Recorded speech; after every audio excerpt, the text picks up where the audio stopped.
Assalamualaikum warahmatullahi wabarakatuh.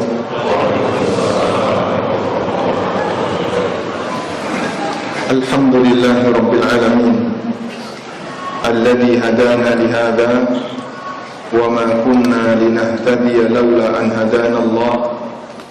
Laqad jaa rusul rabbina bil haqq wa nudu an tilkumul jannatu uristumuha bima kuntum ta'malun. Wa ashhadu an la ilaha illallah wahdahu la syarika lah wa ashhadu anna Muhammadan abduhu wa rasuluh. Salawatu rabbi wa salamu alaihi wa ala alihi wa ashabihi wa man sara ala nahjihi wa istanna bi sunnatihi ila yaumil qiyamah. Alhamdulillah, puji syukur kita haturkan kehadirat Allah Subhanahu wa taala. Setelah waktu yang cukup panjang, kami pernah ngisi di sini catatan terakhir 2017. Berarti kurang lebih sudah 9 tahun. Dan Masya Allah, dulu waktu itu Masjid Aisyah belum kelihatan warna putih, masih lepo semen. Sekarang Alhamdulillah sudah semakin megah dan indah. Semoga Allah Subhanahu wa ta'ala berikan keberkahan untuk masjid ini, memberi manfaat bagi masyarakat, dan semoga teman-teman bisa banyak mengambil pelajaran, ilmu, dan kegiatan yang lain manfaat dari Masjid Aisyah. Di kesempatan kali ini, panitia mengusulkan kita akan mengangkat tema berkaitan dengan berita yang viral, yaitu terutama masalah perang yang terjadi antara Iran dengan Israel dan Amerika. Lalu bagaimana cara kita untuk mengambil sikap? Karena ada banyak sekali grup-grup WA di mana teman-teman kadang berantem dengan masyarakat. Anda mungkin menyampaikan satu berita tertentu tapi nggak dipercaya, satu pernyataan tertentu ternyata bikin emosi orang lain, sampai ada yang dikeluarkan dari grup dan seterusnya. Itu mungkin tidak hanya terjadi di Lombok, juga terjadi di Jogja, terjadi di kota-kota yang lain. Karena kita tahu dalam kondisi seperti itu pasti ada keberpihakan. Baik, Bapak Ibu yang dimuliakan Allah Subhanahu wa taala, insyaallah di kajian kali ini yang waktunya info yang sampai ke saya dari mulai maghrib sampai jam 8. Tapi panitia minta diajukan jam 5 sudah dimulai, biar nanti sesinya bisa lebih panjang. Insyaallah kita akan bahas yang pertama, mengenal fitnah dari berbagai hadis Nabi SAW. Kemudian bagaimana sikap kita ketika ada potensi fitnah yang terjadi di masyarakat. Lalu insyaallah kita akan bahas sedikit tentang bagaimana sikap seseorang ketika dia menebak hal yang gaib berkaitan dengan kejadian-kejadian yang ada untuk membuat proyeksi kejadian di masa mendatang. Banyak hal, misalnya orang bilang, oh ini sudah dekat tanda hari kiamat, sebentar lagi Imam Mahdi akan muncul, pasukan yang membawa bendera hitam dari timur sudah mulai persiapan, dan aneka kalimat-kalimat yang tidak jelas. Sehingga banyak orang yang bicara masalah gaib ketika terjadi situasi-situasi seperti ini. Semoga dimudahkan dengan Allah Subhanahu wa ta'ala memberikan bimbingan bagi saya dan Bapak Ibu sekalian. Pertama, jangan menentang Allah. Bagian dari konsekuensi hidup, Allah Subhanahu wa ta'ala akan memberikan fitnah dan ujian bagi kaum mukminin. Allah Ta'ala berfirman di awal surat Al-Ankabut, Alif Lam Mim, ahasiban nasu ayyutraku ayyaqulu amanna wa hum la yuftanun wa laqad fatanna alladhina min qablihim fala ya'lamanna Allahu alladhina sadaqu wa la ya'lamanna al-kadhibin. Alif Lam Mim, ahasiban nasu ayyutraku ayyaqulu amanna. Apakah setiap jelas untuk mengklaim amanna, kami adalah orang yang beriman. Wa hum la yuftanun, sementara mereka tidak difitnah. Difitnah maksudnya diuji oleh Allah. Wa laqad fatanna alladziina min qablihim, sungguh kami telah memberikan ujian kepada orang-orang sebelum mereka.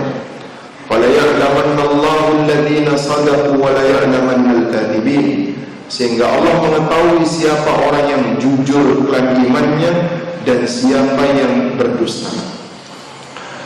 Fitnah sendiri secara makna bahasa itu digunakan oleh orang Arab untuk menyebut kegiatan memurnikan emas. Ada sebuah emas yang dia bercampur dengan logam yang lain. Cara mereka untuk memurnikan dan memisahkan emas yang murni dan emas dan campurannya dengan cara dibakar. Proses membakar emas, kemudian emas itu meleleh, lalu setelah itu dipisahkan antara emas murni dengan campurannya. Proses ini disebut dengan fitnah.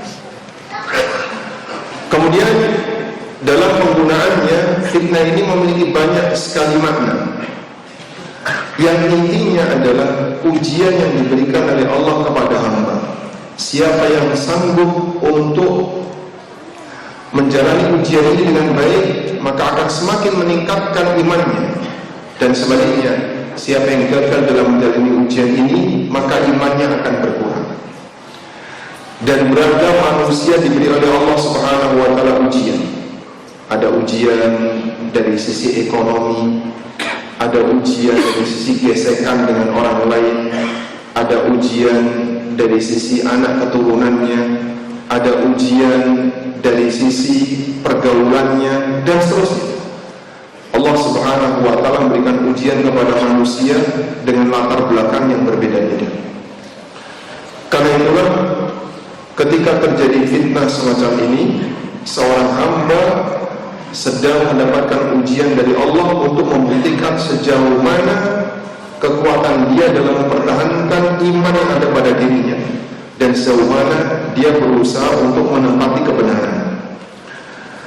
Nah, berkaitan dengan hal ini pernah disebutkan dalam sebuah hadis yang diriwayatkan oleh Muslim dan Imam Ahmad. Satu ketika para sahabat berkumpul, lalu datang Amirul Mukminin Umar bin Khattab radhiyallahu anhu. Kemudian beliau mengatakan kepada para sahabat, ayyukum sami'a Rasulullah sallallahu alaihi wasallam yadhkurul fitan? Adakah di antara kalian yang pernah mendengar hadis dari Nabi sallallahu alaihi wasallam yang menyinggung masalah fitnah?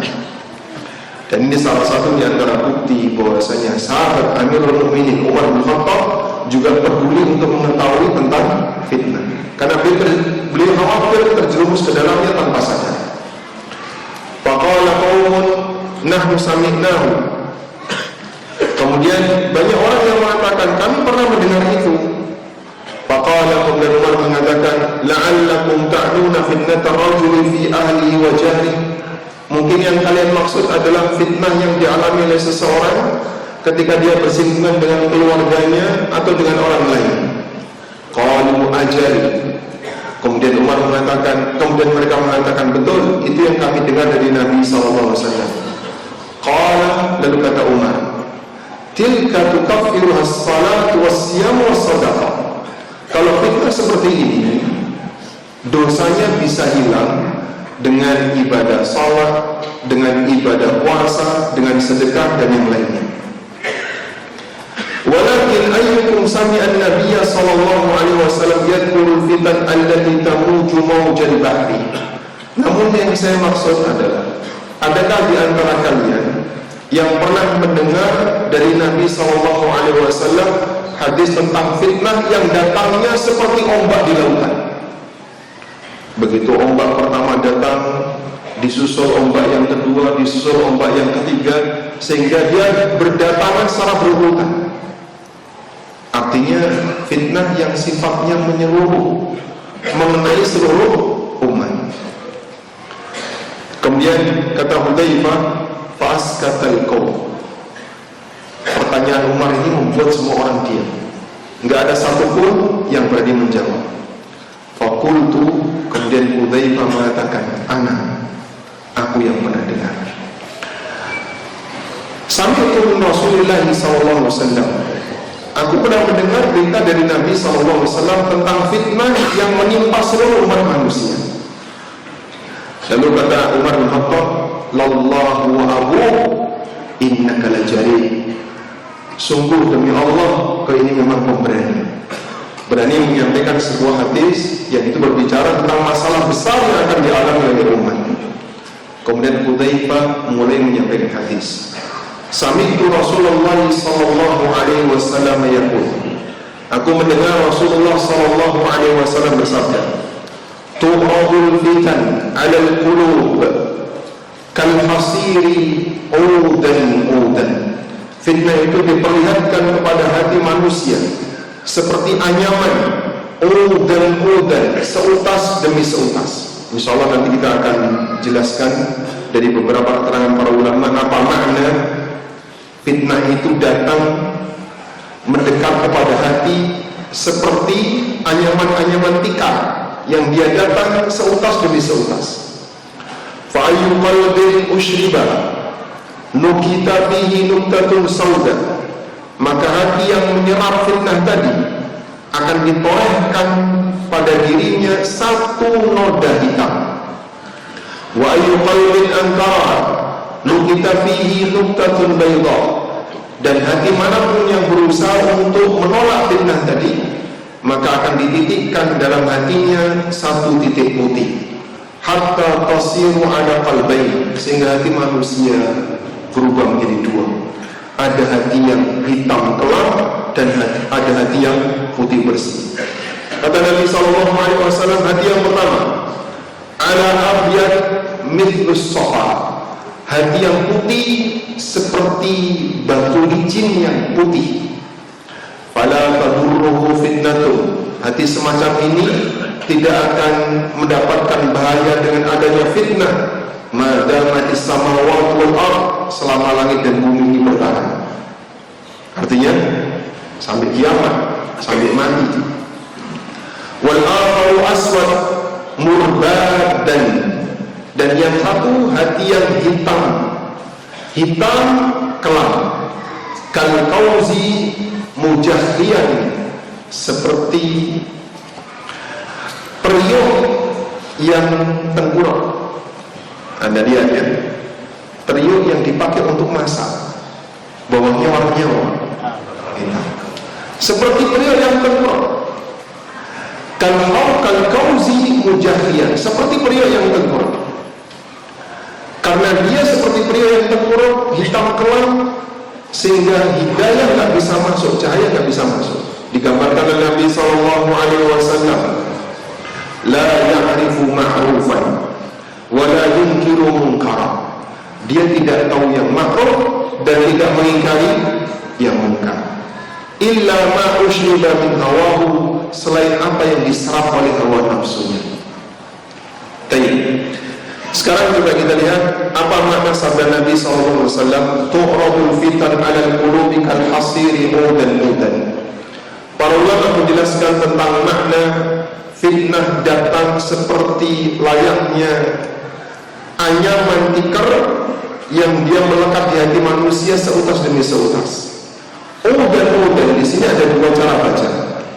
Bisa dibaca udan, dibaca dengan huruf ainnya di dhamma, udan. Kalau huruf ainnya di dhamma, maknanya adalah fitnah itu nempel di tikar, sebagaimana fitnah itu nempel di hati, sebagaimana badan nempel di tikar. Sehingga fitnah itu menempel di pinggiran-pinggiran, di tepi-tepi hati. Sebagaimana ketika kita tidur di atas tikar itu ngecap di badan. Artinya fitnah itu datang dan ngecap di badan manusia, mengecap di hati manusia sebagaimana layaknya tikar yang ngecap di badan manusia. Fitnah membekas bagi batin. Dia datang seutas demi seutas, seluruhnya membekas di batin manusia. Wa yu'akhiru tu'athiru fihi bisyiddati lasqihi bihi. Fitnah itu membekas karena saking nempelnya dengan hati. Ini makna yang pertama. Kemudian makna yang kedua, ain wa'udan tadi, huruf ainnya di fathah, audan. Kalau dibaca dengan fathah, maka maknanya adalah kembali. Bimana tu'adul fitan fil qulub wa tukarrar. Fitnah itu datang berulang, menempel di hati manusia, dia datang kembali berulang kali.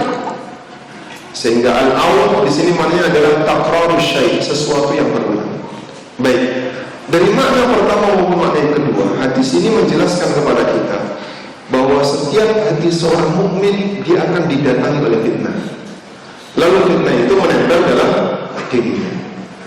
Cuman selanjutnya hati ini punya sikap yang berbeda.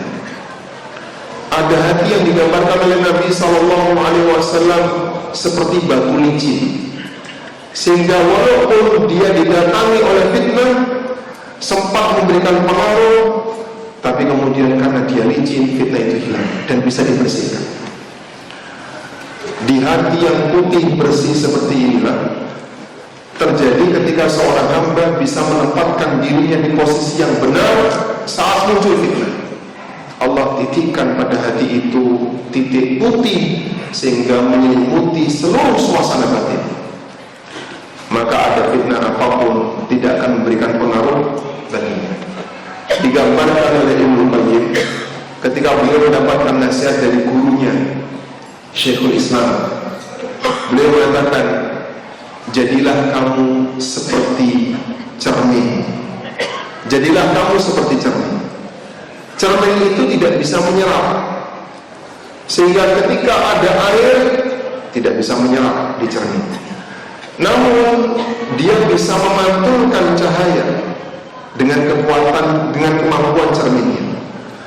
Maka cermin dia punya kemampuan untuk mengenali siapa yang datang, namun tidak semuanya diserap. Sebaliknya hati yang kedua yang digambarkan Nabi SAW seperti periuk yang terbalik, hitam kelam, tidak tahu apapun, karena dia menyerap semua fitnah sampai kemudian hati itu jadi hitam kelam. Digambarkan oleh Syekhul Islam ketika beliau memberikan nasihat kepada Ibnu Qayyim seperti spon. Spon itu Anda taruh dimanapun, dia akan menyerap cairan yang ada di sekitarnya. Sehingga mau dikasih kotoran akan diserap, mau dikasih cairan yang bening juga akan diserap, mau dikasih cairan apapun dia akan diserap. Sehingga dia tidak bisa mengenali ini cairan yang baik atau cairan yang buruk. Maka hati manusia yang gampang menyerap apapun itu seperti spon, dan hati manusia yang dia bisa memilih mana yang baik mana yang buruk seperti cermin. Baik, dari hadis ini kita bisa mendapatkan pelajaran bahwa fitnah yang dialami oleh manusia secara umum bisa kita bagi menjadi dua. Pertama, fitnah yang menimpa individu. Fitnah yang menimpa individu. Fitnah yang menimpa individu ini adalah fitnah yang kaitannya dengan interaksi dia dengan lingkungan dia, baik dengan keluarganya, dengan anaknya, dengan istrinya, dengan hartanya, dengan temannya. Fitnah yang berkaitan dengan masalah ekonomi, fitnah yang berkaitan dengan interaksi dia dengan temannya dan seterusnya. Ini fitnah yang sifatnya individu. Sehingga masing-masing orang diuji oleh Allah dengan adanya fitnah individu. Allah Subhanahu wa taala berfirman, وَلَنَبْلُوَنَّكُمْ بِشَيْءٍ مِنَ الْخَوْفِ وَالْجُوعِ وَنَقْصٍ مِنَ الْأَمْوَالِ وَالْأَنْفُسِ وَالثَّمَرَاتِ وَبَشِّرِ الصَّابِرِينَ. Ini ujian dalam bentuk musibah yang sifatnya fitnah individu. Dan fitnah individu ini, kata Amirul Mukminin, aku juga pernah mendengar sabda Nabi SAW yang menyebutkan itu, tukaffiru shalah wassiyam wassadaqah. Dosanya bisa rontok dengan kita mengerjakan sholat, mengerjakan puasa dan sedekah. Siapapun di antara kita yang pernah berkeluarga, pasti dia pernah berantem suami istri. Betul ya? Pernah gesekan antara suami dan istri, baik yang parah maupun yang ringan. Namun dia pernah gesekan. Entah kemudian suaminya sakit hati atau istrinya sakit hati. Jangankan keluarga kita, bahkan ini pernah terjadi pada keluarga Nabi SAW, terjadi pada keluarganya para sahabat, sehingga ini bukan hal yang buruk bagi seseorang, sebab ini terjadi pada semuanya. Itulah yang disebut dengan fitnah keluarga. Ada juga orang yang mengalami fitnah berkaitan dengan ujian ekonomi, sehingga dia terkadang mengambil sesuatu yang haram karena merasa saya sangat butuh ini, atau dia mengambil sesuatu yang dilarang karena dia tahu ini adalah peluang yang sayang kalau ditinggalkan. Dia berbuat dosa dalam urusan ekonomi, dia terfitnah disebabkan karena kemiskinan yang dia alami. Nah, fitnah-fitnah seperti ini menimbulkan dosa yang sifatnya pribadi. Yang kedua, ada fitnah yang menimpa kaum muslimin secara umum. Fitnah yang menimpa kaum muslimin secara umum adalah fitnah yang menimbulkan kekacauan, al-fawdha, fitnah yang menimbulkan chaos di tengah kaum muslimin. Fitnah inilah yang disabdakan oleh Nabi SAW kepada Hudzaifah, kemudian disampaikan oleh Hudzaifah ibnu Yaman kepada Amirul Mukminin.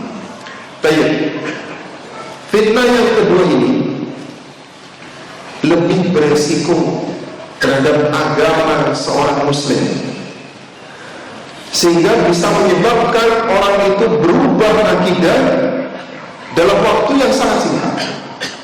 Rasulullah SAW pernah bersabda dalam hadis yang lain, "Badiru bil a'mali salihati fitanan kaqita'il lailil mudlimah."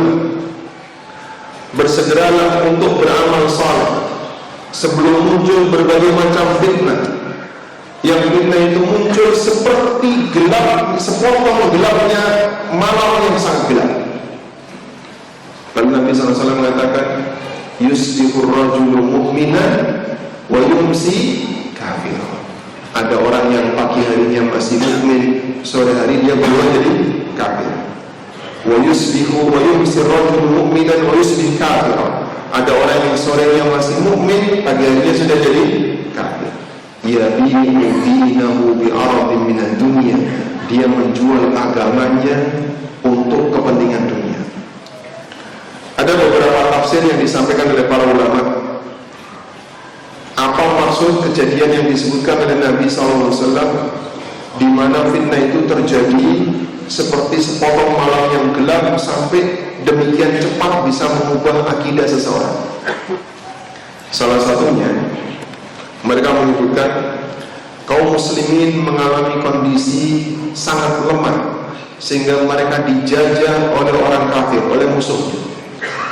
Penjajahan orang kafir terhadap kaum muslimin sampai menyebabkan mereka rela untuk mengubah agama dalam rangka untuk mendapatkan kesejahteraan dari penjajah. Sehingga ada yang kemudian disogok untuk berubah agama, ada yang diancam kalau tidak berubah agama dia akan dibunuh, kemudian dia berubah agama. Pagi mukmin, sore jadi kafir, sore mukmin, pagi sudah jadi kafir. Maka sebelum terjadi seperti itu, segeralah beramal, karena dengan beramal seseorang akan bisa menguatkan iman. Dan ketika seorang hamba sudah kuat imannya, begitu muncul fitnah seperti ini, mukmin bisa lebih tahan banting. Mukmin bisa lebih tahan banting. Gimana betulnya mukmin bisa lebih tahan banting? Saat ada ancaman yang diberikan oleh penjajah non muslim, penjajah musuhnya orang yang beriman, dia bisa lebih bertahan dan tidak pindah agama. Kalaupun mati dalam kondisi muslim. Baik. Dan fitnah akhir zaman yang sifatnya menyeluruh di tengah umat Muhammad SAW pertama kali terjadi setelah wafatnya Amirul Mukminin Umar bin Khattab. Karena itu Hudzaifah radhiyallahu anhu mengatakan setelah beliau menyampaikan hadis tadi, wa haddatsuhu anna bainaka wa bainaha baban mughlaqa yushiku an yuksar. Dan aku sampaikan bahwa antara fitnah ini dengan engkau wahai Umar ada sebuah pintu yang tertutup. Yushiku an yuksar, dan saat lagi pintu itu akan dirusak. Dalam riwayat yang lain, Hudzaifah bin Yaman menyampaikan kepada Umar,